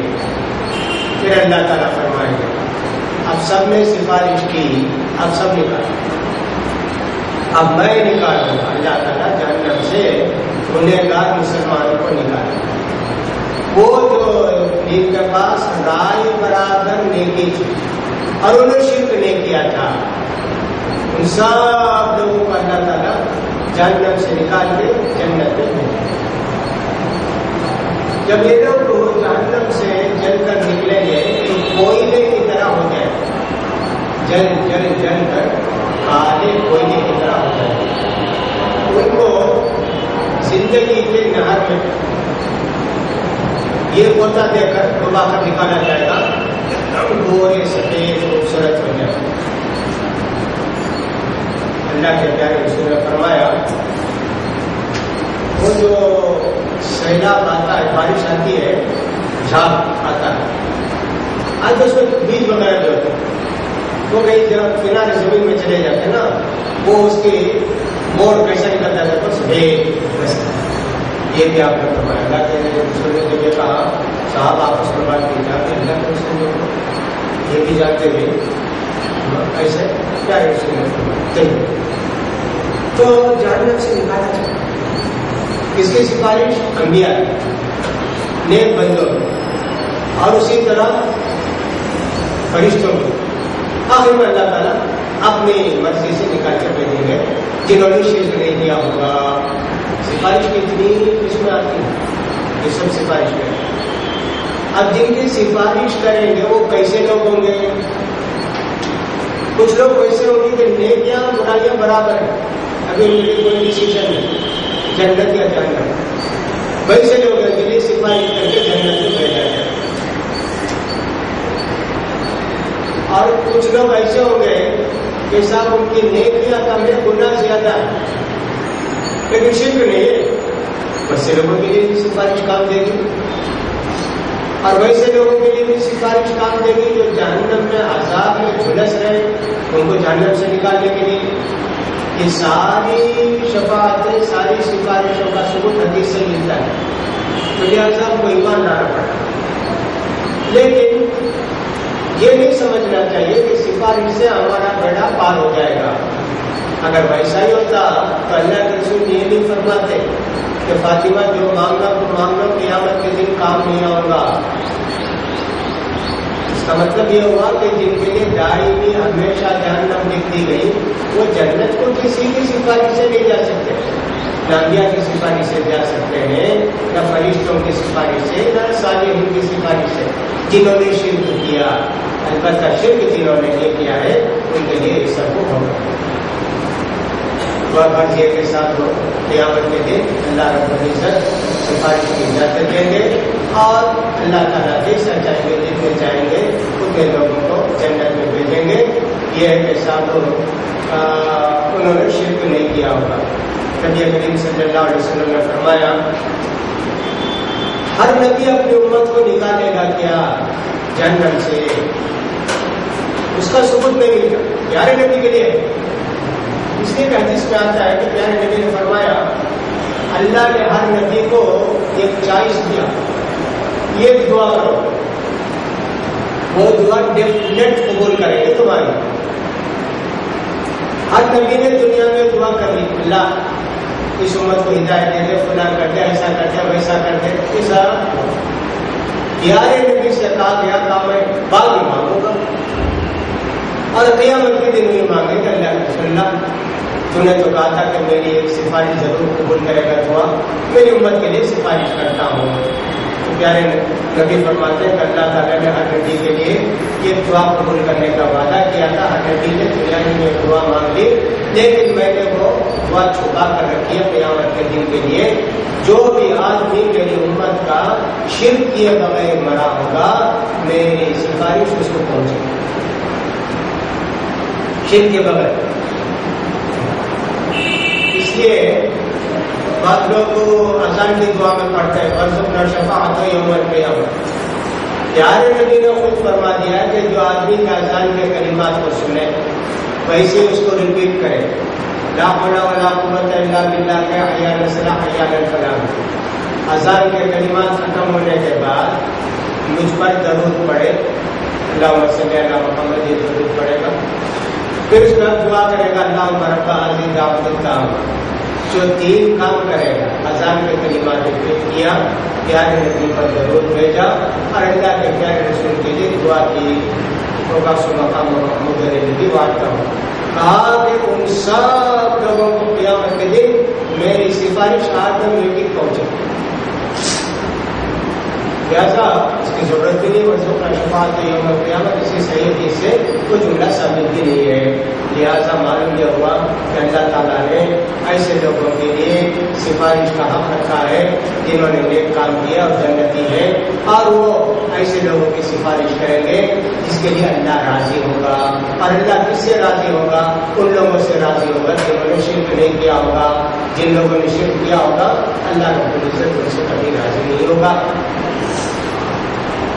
تو ہم سفارش کے تعلق سے یہ ہمارا درمیانی موقف ہے. خوارج اور معتزلہ کہتے سفارش ہے ہی نہیں، کچھ نہیں سفارش، جو کچھ ہو گیا دنیا میں ختم. یہ ایک طرح سے ایکسٹریمسٹ لوگ ہیں، غلو کرتے ہیں. دوسرے لوگ کہتے ہیں ہر طرح سفارشی سفارش کرنا ہے. ابو طالب کو بھی نکال لیں گے، مشرکین کے لیے بھی سفارش ہے، ایسے بھی کچھ لوگ ہیں. لیکن ہم نے کہا انبیاء کرام، صالحین، فرشتے صرف ان کے لیے سفارش کریں گے جن سے اللہ راضی ہوگا. اور پیارے رسول کے حدیث سے معلوم ہوتا ہے کہ جن لوگوں نے شرک نہیں کیا صرف ان کے لیے سفارش کی جائے گی. لہٰذا اہل سنت والجماعت کا موقف ایک دم ٹھیک ہے کہ سب یہی لوگ سفارش کریں گے. قرآن مجید کے اندر سب یہ بھی بتا دیا ہمیں کہ ان کی سفارش کی جائے گی. آج کے اس میں آخری بات یہ کہ مسیح دجال وہ قیامت سے قریب آئے گا، اس پر ایمان لانا ضروری ہے. اب تک ہم نے جتنی باتوں کا ذکر کیا کسی نہ کسی طرح قرآن سے ان کا اٹیچمنٹ ہے. دجال کے تعلق سے قرآن میں کچھ بھی نہیں. اللہ کے پیارے رسول نے فرمایا کہ اللہ نے جیسے مجھے قرآن دیا ہے ویسے حدیث بھی دیا. لہٰذا قرآن میں آئے تو بھی ٹھیک ہے، نہیں آئے تو بھی ٹھیک ہے. اللہ کے رسول نے تو فرما دیا نا کہ اللہ نے جیسے مجھے قرآن دیا ویسا اٹھا اور بھی دیا ہے. اس لیے کہ بعض ان لوگوں نے دجال کا انکار کیا. ہاں قرآن میں اس طرح کی ایک لفظ نہیں، اور حدیث میں جو معلوم ہوتا ہے کہ دنیا کا سب سے بڑا فتنہ دجال کا ہے، اس سے بڑا فتنہ ہی نہیں ہوتا. پھر قرآن میں ہی نہیں، یہ قرآن میں ہو یا نہ ہو کتاب سے تعلق ہے. جیسے وہ اللہ کی کتاب ہے ویسے اللہ کے رسول ہے. اس میں جو باتیں آئیں وہ بھی مانتے ہیں، اللہ کے رسول جو بات بتائے اس کو بھی مانتے ہیں. دجال کے تعلق سے حدیثوں کے اندر بہت تفصیل آئی ہے. دنیا کا سب سے بڑا فتنہ پیارے نبی نے خود فرمایا کہ دجال کا فتنہ ہے، اس سے بڑا فتنہ کوئی نہیں. اسی لیے اللہ کے پیارے رسول صلی اللہ علیہ وسلم ہر نماز کے آخری تشہد میں اعوذ باللہ من المسیح الدجال پڑھتے ہیں. حالانکہ اللہ کے رسول کو معلوم ہے کہ دجال آپ کے ہزاروں سال بعد آئے گا، کب آئے گا، لیکن وہیں سے اللہ کے پیارے رسول دجال کے فتنے سے امتحان سے پناہ مانگتے تھے. یہ دجال کہتے ہیں مکر کو پھرے کو دھوکے کو. جیسے سڑک پر بہت سارے لوگ کو وہ تماشا بتاتے ہیں، ایسا آنا تو کچھ ہو گیا، ایسا آنا تو کچھ ہو گیا، فلاں ہو گیا. دجال بھی اسی لوگوں کو بتائے گا بارش فلاں، یہ کرو فلاں کرو، کھلائے موٹے ہو. یہ بھی ایک طرح کا فتنہ ہے، اس لیے اس کو دجال کہتے ہیں. حدیث سے دجال کے تعلق سے بہت ساری آئی ہے. ایک تو حضرت تمیم داری کی حدیث ہے جو مسلم میں ہے، بخاری میں نہیں. کہ نبی کریم صلی اللہ علیہ وسلم نے ایک دن صحابہ سے کہا نماز پڑھ کے بیٹھو، یہ سنو بیٹھو. پھر کہا میں نے دجال کے تعلق سے تم کو بتایا تھا نا کہ دجال آئے گا، اب سنو بیٹھو. تو انہوں نے کہا اللہ کے رسول ہم لوگ سفر میں پڑھتے ہوئے نکلے تو زبردست موج آئی، مار کے ہماری بچے کو توڑ پھوڑ دی. اسی طرح ایک لکڑے پر بیٹھ کر ہم پہنچے ایک خشکی پر جزیرہ آئلینڈ پر. وہاں پہنچو کچھ سمجھ میں نہیں آیا، نہ کپڑے پہننے کے نہ کچھ کھانے پینے کی، آگ میں سب اندر گئی تھی. وہاں تھے بجائے اتنے بار کے آگا کیا پیچھا کیا معلوم نہیں ہوگا. بھاری بات بولو ہم لوگ کوئی بھی اس طرح پریشان آنے مصیبت زیادہ لوگ ہیں. ایسا آئے میں کچھ کھانے پینے کے لیے کچھ پہلے گاؤں سب نہیں مانا چل جاؤ. اب کہاں چلو گاؤں چلو میرے ساتھ. اب وہ کون سی زبان میں بات کی کیا ہو اسے اللہ کو معلوم نا، لیکن حدیث میں سب آئی. گناہ کے لیے ایک بہت بڑا کمرہ تھا، اس کے اندر بات داخل ہو جا سکتے. وہاں ایک آدمی کو دیکھو اتنا بڑا آدمی کا اتنا بڑا آدمی کبھی دیکھا ہی نہیں تھا. بیڑیوں میں جگڑ کر رکھے اس کو ہاتھ پاؤں سب. کچھ لوگ سوالات کیے کون ہوگا، عرب سے آئے ہو. رات کے صاحب وہ آخری نبی آ گئے کیا، وہ دریا سوکھ گیا کیا، گناہ کیا سب کا. کہا نہیں ابھی تو اس میں پانی اپنا ہے. تو کہا جبھی تو میرے نکلنے کا وقت نہیں ہے. دیکھا بہرحال یہ سب وہ سوال جواب کر کے چلے آئے، کسی طرح واپس آئے، لا کے چھوڑ دیا. اور وہ جو ان کے سیکرٹری تھے بال والے، ان کا نام جساس تھا. وہ گیا اسپائی تھے، ایک طرح کے جاسوس جساس. تو تمیم داری نے پورا قصہ اللہ کے رسول کو سنایا، کہا دجال ابھی ایک جزیرے میں بند ہے، آج صاحب اس کے نکلنے کا ٹائم نہیں آیا، جب ٹائم آئے گا تو اس کی بیڑیاں کھل جائیں گی اور وہ آئے گا۔ اب لوگوں نے کہا کہ صاحب یورپ امریکہ نے زمین کا ایک کونا چھان لیا، دجال کی اگر کوئی جگہ ہوتی تو معلوم ہوتا نا ہوتا ہے دجال کا کمرہ ہے نہیں، یہ حدیث ہی غلط ہے۔ اس طرح بھی لوگوں نے انکار کیا کہ صاحب دجال کی حدیث غلط ہے۔ نبی کریم صلی اللہ علیہ وسلم فرماتے ہیں کہ قیامت کے قریب دجال آئے گا، ہے نا؟ تو جو آدمی دجال پر ایمان لائے گا وہ جائے گا جہنم کو۔ یہ دجال کہاں سے نکلے گا؟ معلوم ہوتا کہ ایران سے نکلے گا، اصفہان شہر سے نکلے گا، اس کے ساتھ 70,000 یہودی ہوں گے، وہ سب عالم ٹائپ کے لوگ ہوں گے، یہودی علماء جیسے رہتے ہو ویسے۔ دنیا میں 40 دن رہے گا دجال، 40 دن رہے گا۔ ایک دن اس کا 1 سال کے برابر ہوگا، دوسرا دن اس کا 1 مہینے کے برابر ہوگا، تیسرا دن 1 ہفتے کے برابر ہوگا، باقی دن عام دنوں کی طرح ہوگا۔ اس پیریڈ میں پوری دنیا کا چکر کاٹے گا۔ صحابہ نے پوچھا اللہ کے رسول وہ جو 1 دن ہے اس دن 1 سال کے برابر ہوگا نا، 5 وقت نماز پڑھے تو بس گیا؟ نہیں، تم کو حساب کر کے نماز پڑھنا پڑے گا۔ 1 دن میں کتنی نماز پڑھنا؟ 1 سال کی نماز پڑھنا، حساب کر کے نماز پڑھنا۔ اب حساب کیسا کریں گے؟ یہ سب حساب کریں گے، سب فجر سے لے کے زور تک 6 گھنٹے کا ٹائم ہے، 6 گھنٹے کے بعد ایک زور پڑھیے، زور سے اثر تک 2 گھنٹے کا ٹائم ہے، 2 گھنٹے بعد اثر پڑھیے، اثر سے مغرب تک 2 گھنٹے کا ٹائم ہے، مغرب پڑھیے، ایسا حساب کر کے 1 سال تک، ایک دن میں 1 سال کی نماز پڑھنی پڑے، وہ لمبا ہوتا سا۔ اب سورج ڈوبے گا نہیں ڈوبے گا یہ سب کچھ بھی حدیث میں نہیں آیا۔ حدیث میں جو ہے کہ صاحب قیامت کے دن مغرب سے سورج نکلے گا یہ تو آیا، لیکن وہ جو بتایا اللہ کے پیارے رسول نے تو اس کا 1 دن 1 سال کے برابر ہوگا، وہ کیا ہوگا اللہ کو معلوم، کیسے ہوگا سمجھ میں تو نہیں آتا ہے، لیکن حدیث سے اس پر ایمان لانا ضروری ہے۔ 1 دن 1 سال کے برابر ہوگا۔ سورج کیا ہوگا، نکلے گا نہیں نکلے گا، بارش آئے گی نہیں آئے گی، اس وقت ہم کب سوئیں گے کب جاگیں گے کیا کچھ بھی نہیں مان، لیکن صحابہ مان لی۔ البتہ یہ پچھلی نماز کتنی پڑھی، اس لیے مطلب کی بات ہوئی تھی کہ اللہ کو راضی کرنا ہے تو کل 1 سال کی نماز پڑھے، 1 مہینے کی نماز پڑھے، 1 ہفتے کی نماز پڑھے، واپس وہ نکلے گا پورے لوگ کے حساب اس کے ساتھ کسی بستی میں جائے گا، کہے گا بستی والوں سے میں اللہ ہوں ایمان لاؤ، میں تمہارا کہا نہیں ہم ایمان نہیں ہے، کہا ایمان لاؤ ورنہ پھر تمہارے خیر عافیت نہیں۔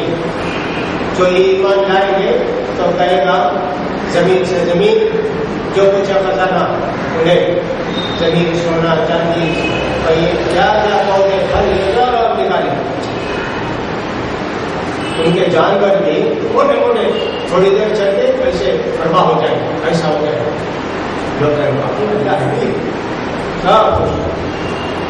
جو لوگ نہیں مانیں گے ان سے کہے گا زمین اللہ بن، آسمان پانی بن، اور تکلیف دے کے جائے گا، لیکن وہ سب بس گیا سب ختم بھی ہو جائے گی تکلیف، ایسے نہیں کہ سب ہمیشہ تکلیف ہے، دجال نہ دھوکہ دے کے موڑی کا تماشا بتا کے آگے بڑھے، ایسے ایک بستی میں جائے گا، مکے کو جائے گا، مکے میں فرشتے بیٹھے ہوں گے، اندر نہیں جا سکے گا مکے میں، فرشتے اس کو مار کے بھگائے گا، کہا یہ اچھی بستی نہیں بڑھے، چلو ہم دوسری جگہ مدینے کو جائیں، وہاں کے فرشتے بیٹھے ہوئے اس کو بھگائیں گے، باہر پڑاؤ کرے گا، کیمپ کرے گا۔